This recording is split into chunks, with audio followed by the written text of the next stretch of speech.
चुनौतियां भरपूर थी। जब आप आज परमेश्वर के सामने आए हैं, चुनौतियां भरपूर रहेंगी। अगर आप मसीह में हैं, प्रार्थना करता है, वचन पढ़ता है, चर्च आता है, दान देता है, फास्टिंग करता है, चुनौतियां रहेंगी। वो बॉडी में भी हो सकती है, समाज में भी हो सकती है, वो आपके स्पिरिचुअल लाइफ में भी हो सकती है, वो आस पास भी हो सकती है। अगर आप फास्टिंग नहीं करता, बाइबल नहीं पढ़ता, चर्च नहीं आता, वचन में नहीं है, कोई चुनौतियां नहीं आएंगी। लेकिन आप अटके रहेंगे, वहीं के वहीं आप रहेंगे अटके हुए। वही गाड़ी, वही घर, वही स्टाइल, जब तक आप मरता नहीं है उसी में फंसा रहेगा। अगर चुनौतियां आती हैं, अगर बीमारी भी आती है, तो वो बीमारी आपकी मौत की नहीं है, वो बीमारी परमेश्वर की महिमा के लिए है। आप डॉक्टर के पास जाना चाहता है, जाओ। डॉक्टर के पास जाना मना नहीं है, ये मेरा पर्सनल ओपिनियन है। डॉक्टर की जरूरत है, डॉक्टर के पास जाना चाहिए। अगर आप किसी जड़ी बूटियों के विषय में जानते हैं, उसका इस्तेमाल करना चाहिए, मना नहीं है। आज मैं आपको बाइबल से दिखाऊंगा कि जड़ी बूटियां आपके लिए ही है, लेकिन आपको परमेश्वर की प्रेजेंस में चलना होगा। वो आपको दिखाएगा क्या खाने से आपका क्या हो सकता है। हम देखेंगे एक आयत को, जबूर 103 उसका 3 क्या कहता है, पढ़िए जरा जल्दी क्विकली। वही तो तेरे सब अधर्म को क्षमा करता, वही तो, हेलो, वही तो तेरे सब अधर्म को क्षमा करता है। किसी के पास पावर ही नहीं है, नो पावर। आपने जो जिंदगी में गलत गुनाह किए हैं, पाप किए हैं, परमेश्वर के खिलाफ कार्य किए हैं, चर्च संडे चर्च ना आना भी एक पाप है, एक गुनाह है। अगर आप संडे चर्च नहीं आते, लिख लीजिए, बाइबल में स्टडी करिए। आपने जिसको अपना परमेश्वर माना है, आपने जिस परमेश्वर के साथ वादा किया है, अगर उसकी बात नहीं मानता तो क्या है? गुनाह है, वो पाप है। आपको परमेश्वर की बात माननी ही पड़ेगी, चर्च आना ही पड़ेगा। चर्च क्यों आना है? किसके पास गाड़ी है? गाड़ी, हाथ जल्दी उठाया करो। गाड़ी है? 2 पहिया गाड़ी है? Very nice, God bless you. 4 पहिया की तैयारी करो, आने वाली है आपके पास। सुनिए, जब आपकी गाड़ी पेट्रोल पंप पे नहीं जाती, तो क्या वो आपके लिए कुछ मददगार कर सकती है? नहीं कर सकती। पेट्रोल पंप पे आपकी गाड़ी नहीं जाती तो वो आपके किसी काम की नहीं है। ऐसा ही आप भी हैं। अगर आप हफ्ता भर बाहर रहते हैं, हफ्ते के बाद प्रभु की प्रेजेंस में नहीं आते, फ्यूल, स्पिरिचुअली फ्यूल अगर आपके अंदर नहीं डलता, आप भी किसी काम के नहीं हैं। अगर 4 बार फ्यूल डालने नहीं आए तो आप मुर्दा हो जाएंगे, अंदर से खत्म हो जाएगा, आपकी टैंकी में जंग आ जाएगा, कचरा आएगा, फुर फुर फुर फुर फुर फुर फुर, चलता नहीं है। क्या हो गया? क्योंकि लगातार आप परमेश्वर की प्रेजेंस में नहीं आता। फिर आपकी गाड़ी खाली पंप, पेट्रोल पंप पे नहीं जाती, फिर आपकी गाड़ी सर्विस स्टेशन भी जाती है, उसके टायरों में हवा भी डालता है, उसकी क्लीनिंग भी करता है। आप क्या करता है? पढ़िए, वो तेरे सभी अधर्म को क्षमा करता है, उसके पास ही पावर है। आपको माफ करने की पावर एक के पास है, बाइबल में लिखा है, वो है परमेश्वर। बोलो आमीन। आमीन। आमीन जिसने बोलना है, पता चलना चाहिए आमीन बोलना है, नहीं तो मत बोलो। ये वाला आमीन, परमेश्वर को ये वाला आमीन नहीं चाहिए जो आप पहले बोलता है। परमेश्वर की प्रेजेंस में बैठने का, खड़े होने का, उसका नाम लेने का एक महत्व है। आप पिकनिक पे नहीं आया, आप एक युद्ध में हैं और वो युद्ध आप जीत चुके हैं यीशु मसीह के नाम से। आइए, हाँ, वही तो तेरे सब अधर्म को क्षमा करता, हाँ, और तेरे सब रोगों को चंगा करता वाह, है। तेरे सब रोगों को चंगा करता है। ये जो सामने बैठे हैं, लाइन में बैठे हैं, इंतजार कर रहे हैं, लिखा है आज मुझे ये बीमारी है पादरी, प्रार्थना कर दो चंगा हो जाऊं। लिखो, देखो, पढ़ो क्या लिखा है बाइबल में। चंगा होने के लिए पादरी नहीं, परमेश्वर की आशीष चाहिए। हालेलुया। Praise the Lord. क्या आपके भेजे में घुस रहा है? ये आ रहा है?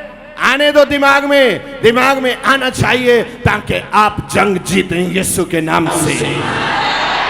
पढ़े क्या लिखा है, इसे रिपीट करें। हाँ, वही तेरे सब रोगों को चंगा करता है। कौन करता है? यीशु। हेलो, बोलो यहोवा, यहोवा मेरे सब रोगों को चंगा करता है। आमीन। आप अभी वचन बोलते बोलते चंगा हो रहा है यीशु के नाम से। आप वचन पढ़ते पढ़ते चंगा हो रहा है यीशु मसीह के नाम से। इस वचन में पावर है, इस वचन में पावर है। कौन कौन विश्वास करता है? हाथ हिलाइए। आज सोने का नहीं है, आज घर जाके सोना, आज इधर इबादत का है। इबादत करनी पड़ेगी क्योंकि वो चाहता है हम उसकी इबादत करें। आमीन, आमीन। जो आपके पास बैठा है, बोलो ये वचन आपकी जिंदगी में पूरा हो रहा है। बोलो बोलो बोलो। चर्च आना क्यों जरूरी है, मैं ये बता रहा था आपको। स्पिरिचुअली ऑयल आप भर रहे हैं पवित्र आत्मा की ओर से।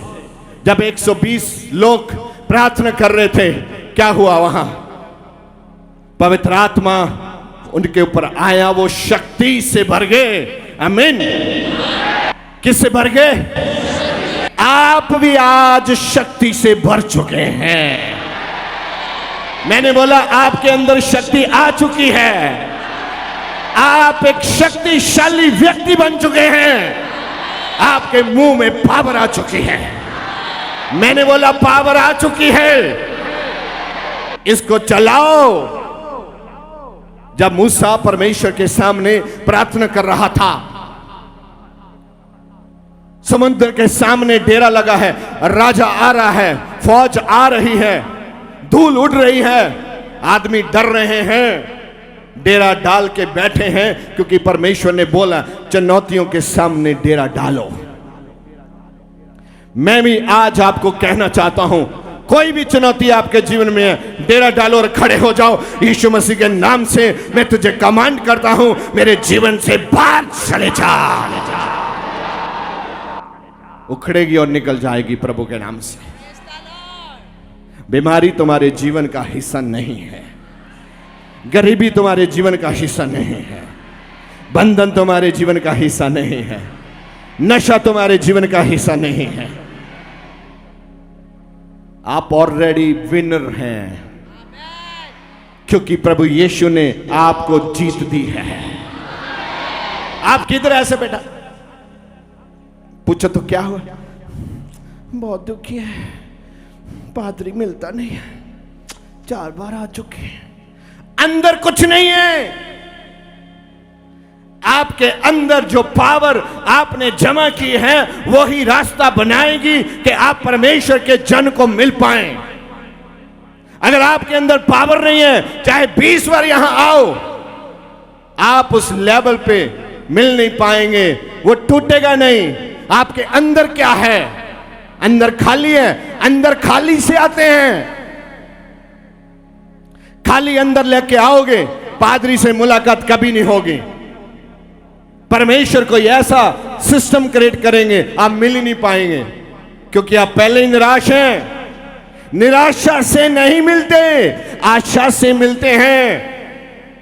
जब परमेश्वर के जन ने एक औरत के लिए प्रार्थना की, उसको आशीष दी, उसके पुत्र पैदा हुआ और कुछ समय के बाद वो पुत्र मर गया। औरत ने रोना शुरू नहीं किया, पुत्र मर गया। औरत ने क्या बोला? नौकरों को बोला जल्दी मेरे लिए एक सवारी तैयार की जाए। बोला ठीक है, हम आपके लिए सवारी तैयार करते हैं। उन्होंने सवारी तैयार की, वो भागी कहां? परमेश्वर के जन के पास। रोती हुई नहीं, मर गया करती हुई नहीं, पिटती हुई नहीं, उसने पीटा नहीं। क्यों? वो जानती थी अगर मैं इस विश्वास के साथ परमेश्वर के जन के पास जाऊंगी, मेरा मुर्दा भी जिंदा हो जाएगा। बाइबल में लिखा है ऐसा ही हुआ। हालेलुया। बाइबल में क्या लिखा है? ऐसा ही हुआ। वो गई सवारी के साथ, नबी ने देखा वो तो वही औरत आ रही है, भागो। तो अपने चेले को बोला भागो, पूछो बात क्या है, इतनी जल्दी में आ रही है। भागा। उसने बोला ये तेरे बस की बात। हेलो, उसने उसको बताया। क्यों? क्योंकि वो जिस पावर के साथ आ रही थी वो जानती थी अगर मैं बोला तो ये पावर लूज हो जाएगी, मैं इमोशनल हो सकती हूं। उसने बोला नहीं, प्रभु का बंदा कहां है, परमेश्वर का जन कहां है? उसने बोला चलो, मुझे जन ने भेजा है। क्या हुआ? और उसका लड़का जिंदा हो गया। बोलो आमीन। आपका जो भी मरा हुआ है, आज की डेट डालो, डायरी पे लिख के ले जाओ। पास्टर देओल ने बोला है, आपके लिए भविष्यवाणी करता हूं, आपका जो भी मरा है वो जिंदा हो गया है यीशु मसीह के नाम से।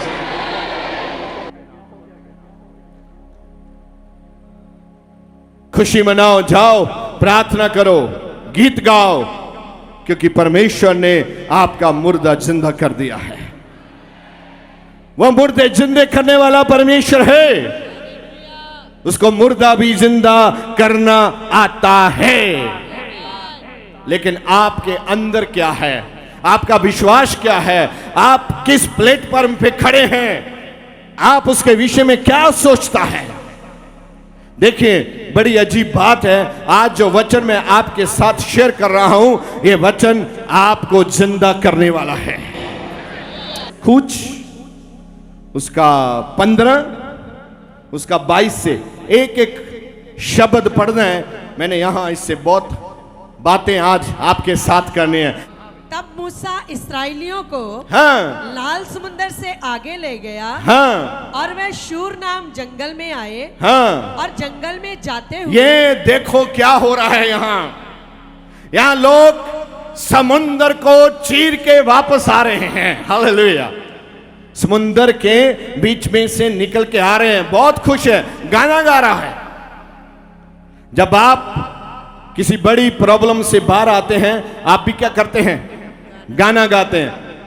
तेरियां सिफतां दे गाने गीत करना शुक्र खुदा। थोड़ी सी समस्या आए तो हाय रब्बा, पादरी ने फोन लाओ, उठाता नहीं है, पादरी फोन नहीं उठाता, सारा गुस्सा सारा नजला पादरी के ऊपर। गाना गा रहा था, समुंदर से निकल के आया है, चुनौतियों का सामना करके आया है, अब विश्वास किधर है? अब खेल कैसे खेल रहा है तो? और ये लोग गाना गाते आ रहे हैं, समुंदर से निकल के आ रहे हैं। इन्होंने देखा है परमेश्वर की करुणा को, इन्होंने देखा है जब परमेश्वर के साथ कोई भी आदमी कनेक्ट होता है और हम उसके साथ हैं, और उसके अंजाम क्या होते हैं। एक ही व्यक्ति इस बड़ी भीड़ में एक ही व्यक्ति परमेश्वर के साथ कनेक्ट था। लाखों लोग मूसा के पीछे चल रहे थे। कोई बीच में कोई भी आदमी परमेश्वर से बात नहीं करता था, एक ही आदमी, और लाखों लोग उसके पीछे चलते थे। कितनी बड़ी बात है। मूसा परमेश्वर से बात करते थे और लाखों की भीड़ उसकी आवाज को मानती थी और सुनती थी। जब ये आपको पता है समुद्र में जो पानी है उसमें नमक होता है, और जो समुद्र में पानी है उसमें नमक क्यों होता है, इसका भी एक बड़ा अर्थ है। अगर आप ढूंढें, आपको पता चल जाए तो मुझे भी बताना आगे। समुद्र का पानी नमक का क्यों होता है? अगर समुद्र के पानी में नमक ना हो तो दुनिया में क्या हो जाएगा, यह बताऊंगा किसी दिन। गाना गाते आ रहे हैं, अब 3 दिन का सफर कर रहे हैं, तो अचानक क्या हो गया? पानी पीने के लिए नहीं है। बोलो, पानी लेकिन डूबने के लिए है। समझे मेरी बात? डूबने के लिए था, पीने के लिए नहीं है। कभी कभी ऐसा भी हो जाता है, परमेश्वर साथ है फिर भी ऐसा हो रहा है। प्यास बुझाने के लिए पानी है नहीं, तो फिर पढ़िए, रिपीट करिए, स्टार्ट शुरू से। तब मूसा इस्राएलियों को लाल समुंदर से आगे ले गया। और वह शूर नाम जंगल में आए। और जंगल में जाते हुए 3 दिन तक पानी का सोता न मिला। 3 दिन पानी पीने के लिए नहीं मिला। इसका मतलब क्या है?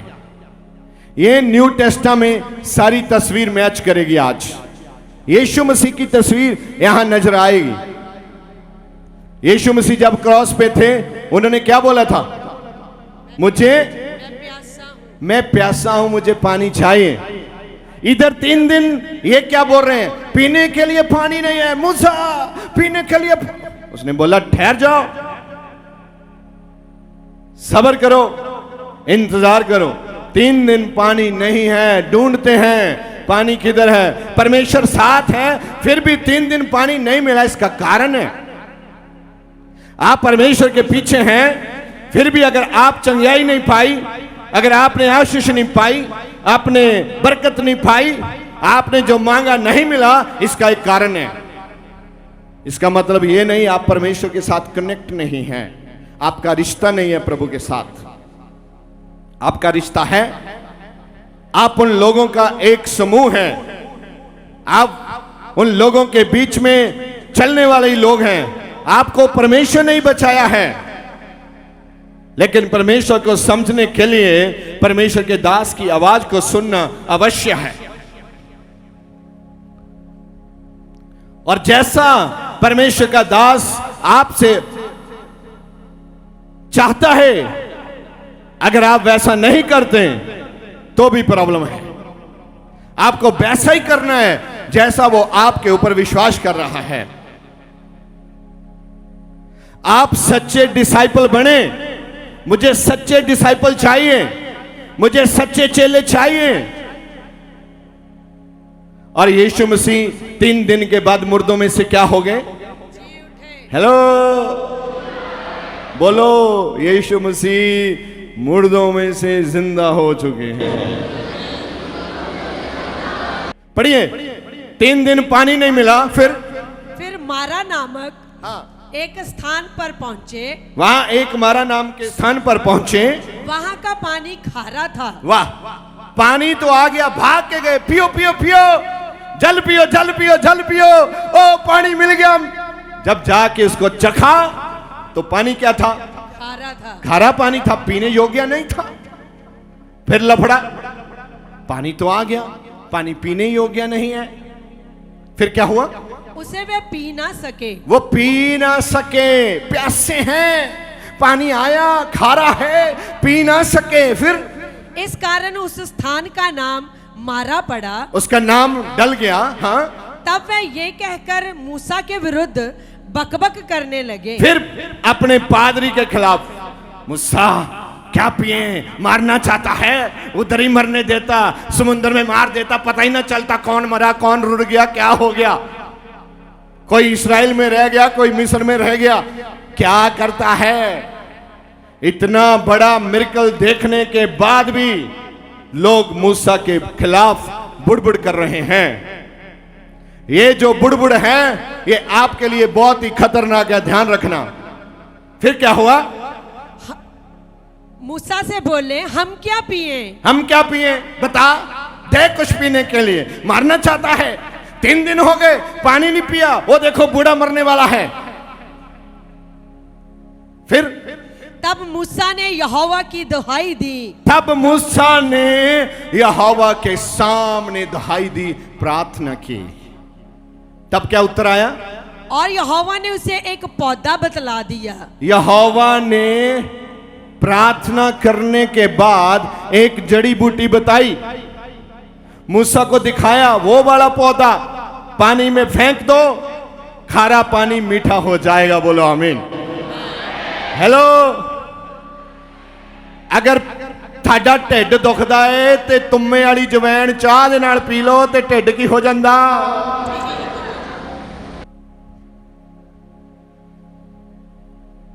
ਐਦਾਂ ਦੇ ਹਜ਼ਾਰਾਂ ਹੀ ਨੁਕਤੇ ਨੇ।